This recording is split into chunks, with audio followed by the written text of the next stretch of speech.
Maligayang pagdating sa aming podcast. Ngayon, ating tatalakayin ng isang paksa na nakakaapekto sa ating lahat, ang Artificial Intelligence o AI. Kasama natin sina Mary at Jel para pag-usapan ng magandang motibo at posibleng masamang epekto nito. Salamat sa pag-imbita.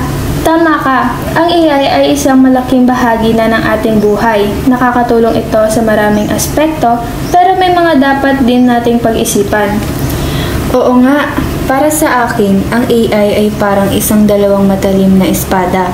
May kakayahang magpaganda ng ating buhay, pero may panganib din kung hindi ito gagamitin ng tama. Magsimula tayo sa mga benepisyo.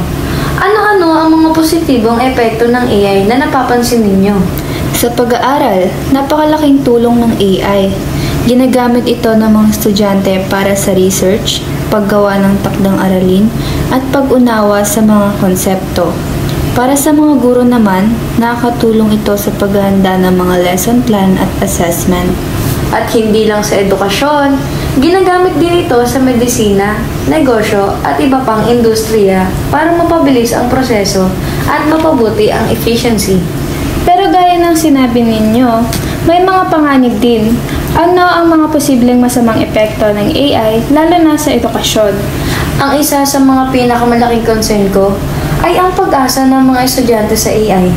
Madali na lang kasing maghanap ng sagot, kaya nawawalan sila ng motivation na mag-isip at matuto ng mag-isa. Maaaring maging tamad sila sa pag-aaral. Tama, at hindi lang yon. May posibilidad din na may plagiarize ang mga estudyante kung diretso nilang kokopyahin ang mga sagot na ibinibigay ng AI. Nawawalan ng originality at critical thinking skills sa mga estudyante. Paano natin maiiwasan ang mga negatibong epekto na ito?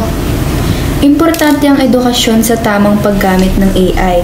Kailangan turuan ng mga estudyante kung paano gamitin ng AI bilang isang tool, hindi bilang isang shortcut para sa pag-aaral. Kailangan din ng gabay mula sa mga guro at magulang. Oo, at kailangan din ng mga limitasyon. Hindi dapat maging ganap na umaasa ang mga estudyante sa AI. Kailangan pa rin mag-effort sila sa pag-aaral at pag-unawa sa mga konsepto. Ang AI ay dapat pantulong lamang, hindi kapalit ng pag-aaral. Kaya nga, ang teknolohiya ay isang malaking tulong, pero kailangan natin itong gamitin ng may pananagutan.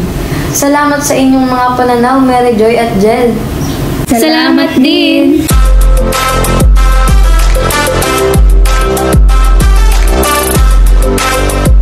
Iyan ang ating pag-uusap ngayong araw. Huwag kalimutang mag-subscribe at i-share ang aming podcast.